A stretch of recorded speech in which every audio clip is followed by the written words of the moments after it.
Você, homem que está cansado, fadigado, com redução da libido, você realmente precisa da reposição de testosterona? E você que busca emagrecer, será que a reposição pode te ajudar nesse processo? Nesse vídeo eu vou conversar um pouco mais com vocês sobre a reposição de testosterona. Por que fazer, quem deve fazer, quando realizar, quais são os riscos, quais são os benefícios, quais são as melhores formas de se realizar a reposição hormonal de testosterona. Para quem não me conhece, meu nome é Victor Marques. Eu sou médico e esse é o nosso espaço para falar sobre saúde, bem-estar, emagrecimento e qualidade de vida. Bom, você já deve ter ouvido falar na testosterona, que é um hormônio principalmente masculino, mas as mulheres também produzem em uma quantidade um pouco menor. Nos homens, os níveis normais variam de mais ou menos 350 nanogramas por decilitro a 950 nanogramas por decilitro. Hoje os principais guidelines, os principais estudos indicam que quando o homem tem um valor abaixo dos 350, ele já pode ser considerado com nível hormonal reduzido. E aí existem várias causas para a redução dos níveis de testosterona. O que nós sabemos hoje é que os principais fatores são estresse, consumo exagerado de álcool, sedentarismo, tabagismo, injeção de alimentos ultraprocessados, como por exemplo açúcar, fritura, alimentos extremamente processados, comprados no mercado. Isso tudo acaba reduzindo os níveis de testosterona. Então é muito comum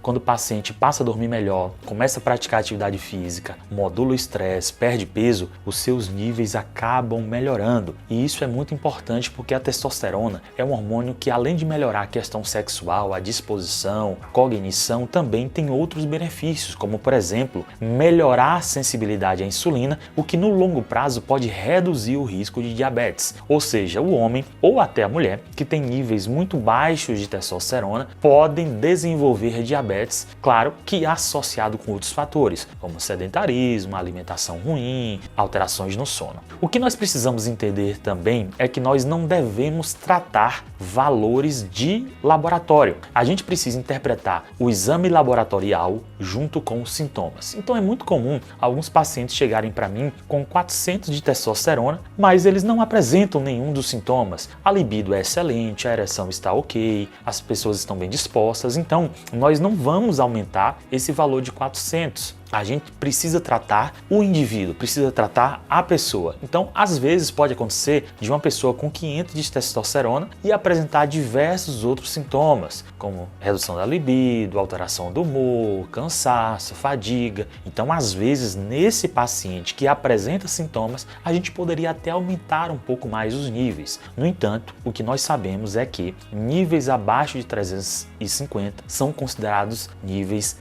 baixos. Para a gente entender como é que a gente vai fazer a reposição, nós precisamos entender que existem dois caminhos. Existe a reposição, ou TRT, que é a terapia de reposição de testosterona, e existe o uso para finalidade estética com valores suprafisiológicos. Os dois extremos são extremamente ruins. Quando a gente acaba colocando os níveis de testosterona muito elevados, com 1.000, 2.000, 3.000, 4.000, 5.000, isso acaba aumentando o risco cardiovascular, o coração pode crescer, você pode ter aumento do colesterol, aumento do hematócrito, acne, queda de cabelo, aumento da pressão, mas também níveis muito baixos, 100, 150, 200, com muitos sintomas, também são prejudiciais para a saúde do coração, pode piorar a sensibilidade à insulina. Então é interessante que a gente esteja dentro do nível fisiológico, com bem-estar, com ânimo, sem alterações outras, que acontecem muitas vezes quando a gente acaba passando muito do ponto ou estando muito abaixo. O que a gente precisa entender é que geralmente quando a gente inicia uma reposição de testosterona, nós precisamos de exames laboratoriais, exames de imagem e um acompanhamento no longo prazo. Porque pode acontecer, mesmo dentro dos níveis normais, alterações laboratoriais. Então pode ser que o hematócrito suba um pouco, que exista ali algumas alterações na pele, no cabelo. Então é importante que a gente tenha aí um acompanhamento médico. Geralmente a gente realiza exames antes da reposição e após 60 dias, para ir acompanhando isso no longo prazo. O que nós fazemos hoje é utilizar uma dose de mais ou menos 1 mg por quilo de peso por semana. Então, por exemplo, um homem de 70 quilos utilizaria aí 70 mg de testosterona por semana. Nós temos várias formas de reposição. Nós temos o gel de testosterona, formas injetáveis e os implantes hormonais. O gel de testosterona é muito prático, vamos dizer assim, né? Você aplica na pele, geralmente todos os dias, pode ser antes de dormir ou pela manhã. Aquilo vai absorvendo ali dentro das primeiras 4 horas. Você precisa ter o cuidado de não ter contato com crianças, com mulheres, para que a testosterona não passe para essas pessoas. Mas o inconveniente é que um dia ou outro você viajou, você esqueceu de usar, você perde os benefícios. Então, para o homem, por exemplo, que não gosta de utilizar, fica muito ruim. É uma via que eu realmente não gosto tanto por essa dificuldade de adesão.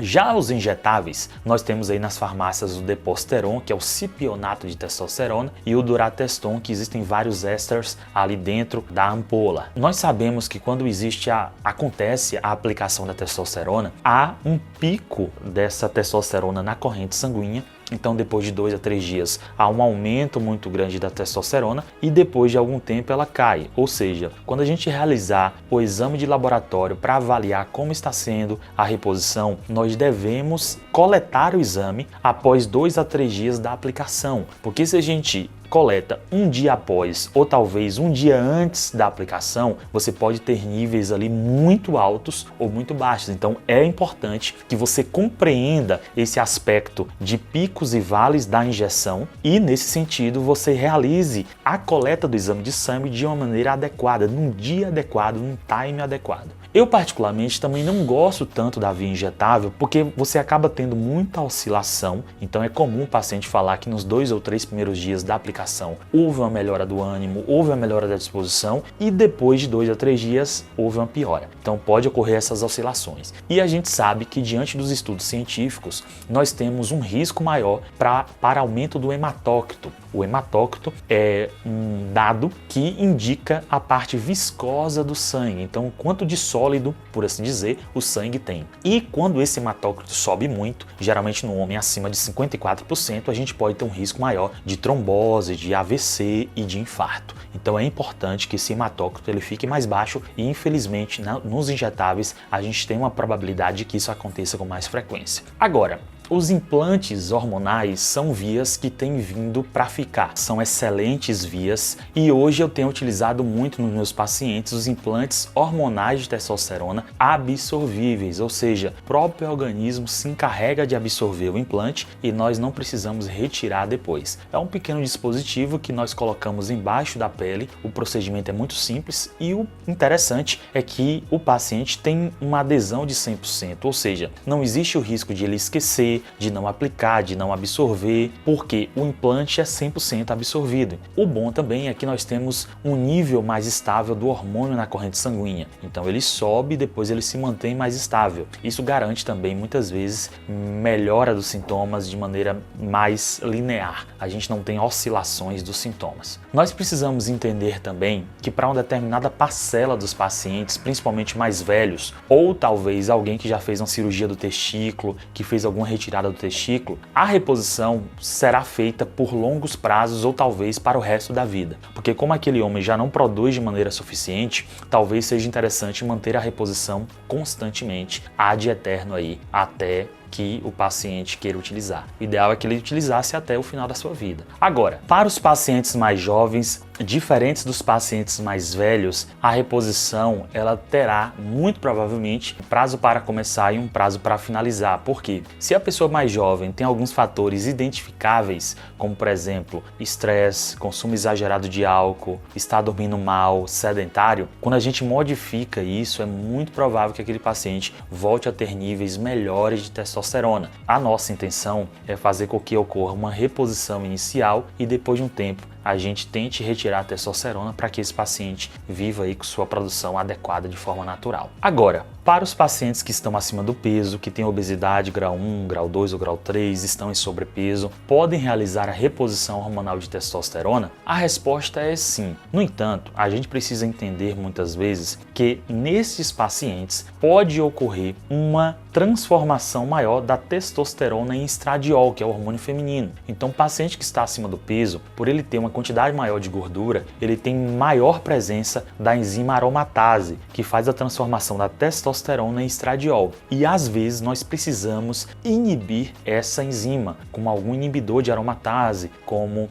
anastrozol, letrozol, enfim, seja lá o que a gente quiser utilizar. Agora a gente precisa entender também que quando a gente faz uma reposição adequada, de forma adequada, existe uma melhora da sensibilidade à insulina no homem. Isso pode trazer muitos benefícios no seu processo de emagrecimento. Além disso, quando a gente repõe a testosterona, a gente melhora muito a disposição, a performance. Esse paciente pode se sentir bem, mais ativo e isso repercutir no início de atividade física, numa motivação para começar alguma atividade física. Então a gente sempre deve levar em consideração todos esses aspectos. Uma coisa importante é que geralmente quem está acima do peso tem maior risco de ter apneia obstrutiva do sono. Então aquela pessoa que para de respirar durante a noite, que engasga durante a noite. Existe aí alguns fatores para diagnosticar esse problema, essa patologia. E às vezes em quadros mais graves não é indicado iniciar a reposição de testosterona. Então a gente precisa emagrecer o paciente primeiro para depois começar a reposição de forma adequada. A gente precisa lembrar